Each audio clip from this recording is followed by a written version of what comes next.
하나님 말씀은 사무엘상 17장 55절에서 18장 5절까지의 말씀입니다.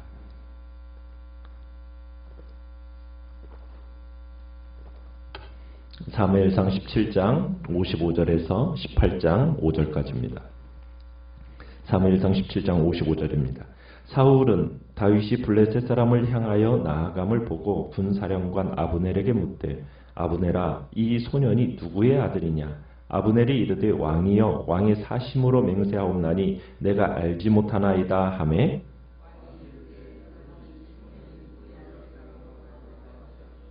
다윗이 그 블레셋 사람을 죽이고 돌아올 때에 그 블레셋 사람의 머리가 그의 손에 있는 채 아브넬이 그를 사울 앞으로 인도하니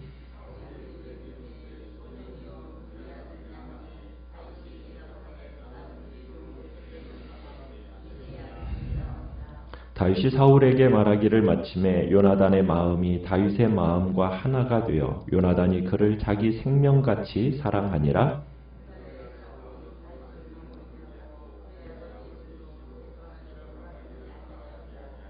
요나단은 다윗을 자기 생명같이 사랑하여 더불어 언약을 맺었으며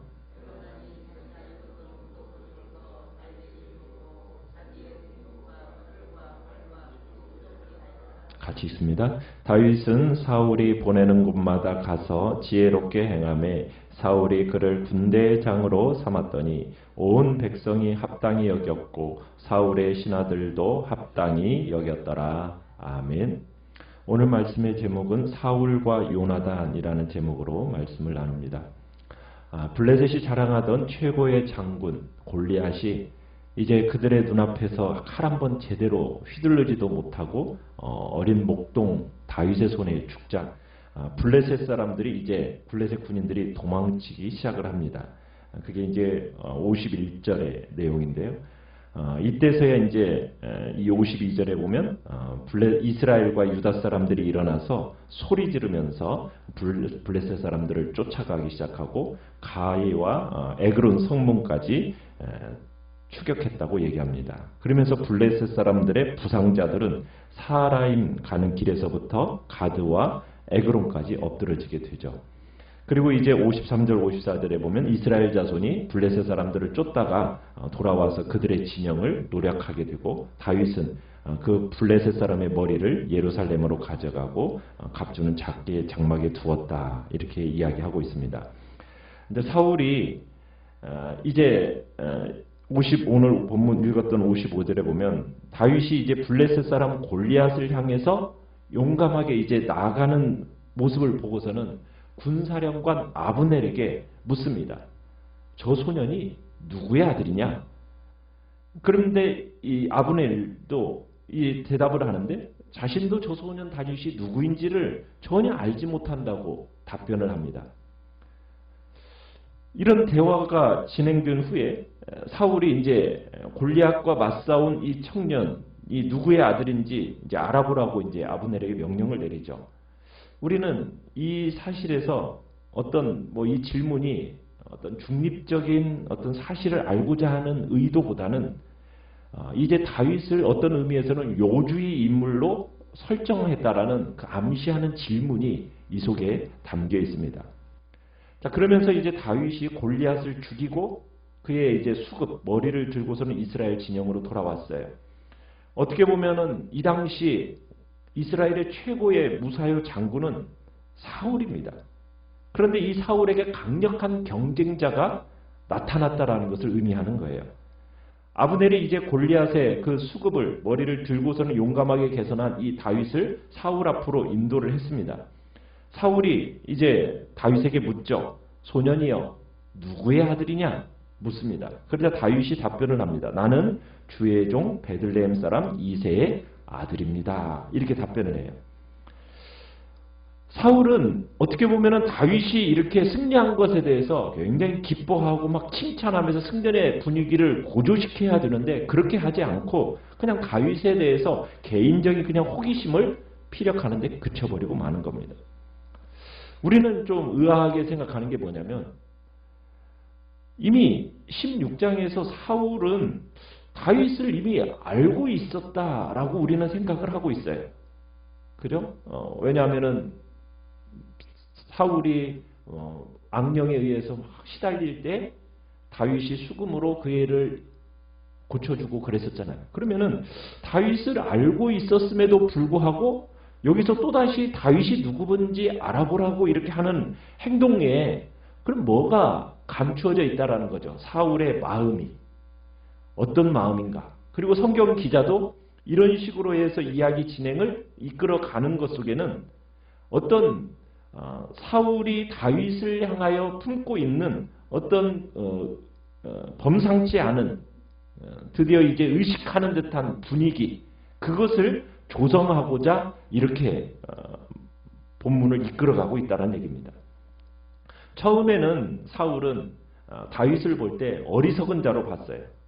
이용 가치가 있다. 이 소년이 장렬하게 죽으면은 그것을 이용해서 사기를 북돋아서 한번 전쟁을 해보겠다라는 그런 마음을 가지고 다윗을 내보냈던 거예요. 그런데 다윗이 골리앗을 이기고 나니까 사울의 마음속에 이제 다윗을 의식하기 시작한 겁니다. 마치 자신이 전혀 모르고 있는 사람처럼 사울이 반응을 하는 거예요.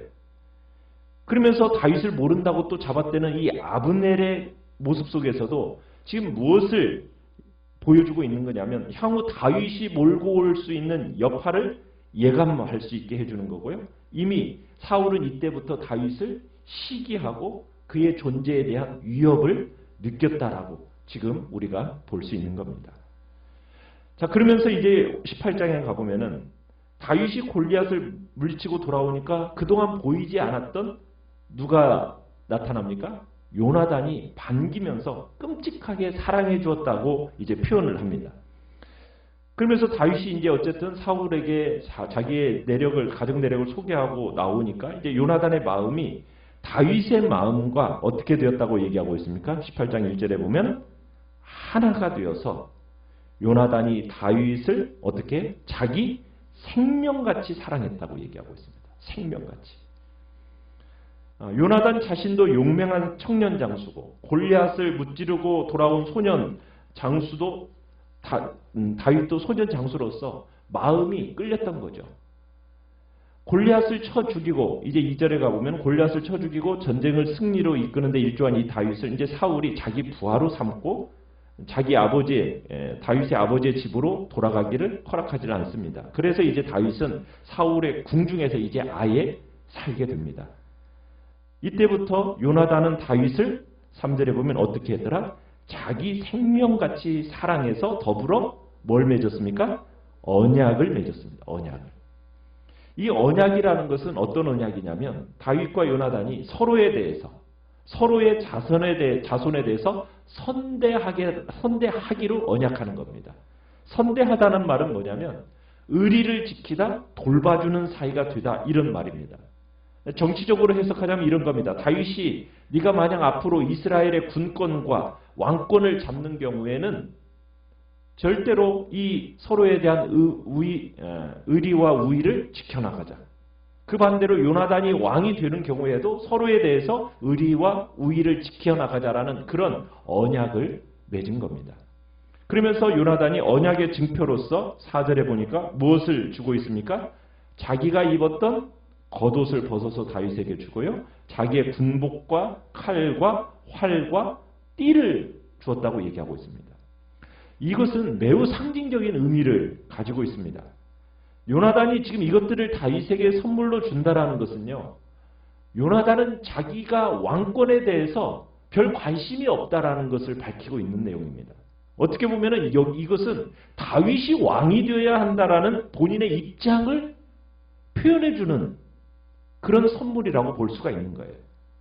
겉옷, 군복, 칼, 활, 다윗에게 이게 넘겨주는 것은 어떻게 보면은 다윗에게 왕권을 넘겨주는 상징적인 행위라는 얘기입니다. 그러면은 참 요나단이라는 인물은 왕권에 대해서 별로 관심이 없을 뿐만 아니라 어떻게 보면 다윗이 사울을 이어서 이스라엘의 왕이 될 것을 안 사람이었을까라는 의구심까지 갖게 하는 거예요. 정말 다윗이 왕이 되어야 한다는 것을 알고 이런 것을 준 사람이라면 요나단의 마음은 정말 대단한 사람이라는 것을 우리가 생각할 수 있는 거죠. 자, 그러면서 5절에 보면 그때 이후로 다윗은 사울 휘하에서 이제 전공을 세우기 시작합니다. 사울의 신하들과 백성들에게 어떻게 보면 신망과 존경을 광범위하고 신속하게 획득해 가죠. 그러면서 사울이 보내는 모든 전투에서 다윗이 지혜롭게 행하니까 사울이 그를 군대 장으로 삼고요. 온 백성과 사울들의 신하는 이 사울의 결정을 합당하게 여깁니다.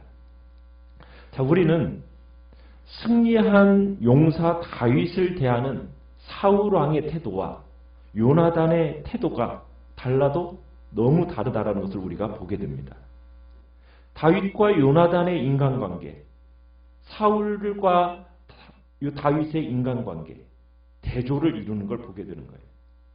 다윗과 요나단은 어떤 관계를 맺어가고 있습니까? 생명같이 사랑하는 관계를 맺어갑니다. 그에 비해서 사울은요, 시기의 눈초리로 다윗을 감시하는 관계를 맺어갑니다. 결국 사울은 다윗을 죽이기 위해서 여러 시도와 관계를 짜내는 관계로 발전해 가고요. 마침내는 평생의 다윗의 대적이 되어버리는 그런 인간관계로 귀착되고 맙니다. 사울은 왜 다윗과 이런 관계를, 이런 인간관계를 형성해 가는 걸까요? 이유가 뭘까요? 그것은 사울 안에 불타고 있는 자기 자신에 대한 집착 때문입니다. 사울이 어떻게 해서 왕이 되었습니까? 사람들의 지지와 사람들의 추대로 왕이 된 인물이에요. 그래서 사울은 굉장히 예민해요. 뭐에 예민하냐면 사람들의 인기와 사람들의 환호소리에 굉장히 지극히 예민한 사람이 되어버렸습니다. 우리가 15장에서 사울이 왜 하나님의 명령을 거역합니까? 백성들의 이 소리, 백성들의 그 말, 그것에 민감했던 겁니다. 우리가 이제 내일도 보게 되겠지만 사울은 자기 이름이 어떻게 되는가?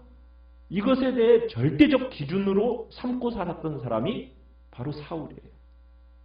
그러니까 자기 이름으로 나아가는 사람이 바로 사울이란 얘기입니다. 그에 비해서 다윗과 요나단의 관계는 어떻습니까? 사랑의 관계, 자기의 생명같이 사랑하는 관계로 발전해 갑니다. 어떻게 이런 관계를 맺어갈 수 있었을까? 그것도 신속히 어떻게 그런 관계를 맺어갈 수 있었을까? 요나단이 다윗을 자기 생명같이 사랑하고 더불어서 언약을 맺는 관계가 될 수 있었던 것은 무엇일까? 우리는 그것을 요나단이 블레셋과의 전투에서 사무엘상 14장 6절에 보면 이런 표현을 쓰고 있어요. 뭐라고 얘기합니까? 요나단이 자기를 무기든 소년에게 이르되 우리가 이 할례 받지 않은 자들에게 건너가자. 여호와께서 우리를 위하여 일하실까 하노라. 여호와의 구원은 사람의 많고 적음에 달리지 아니하였노라.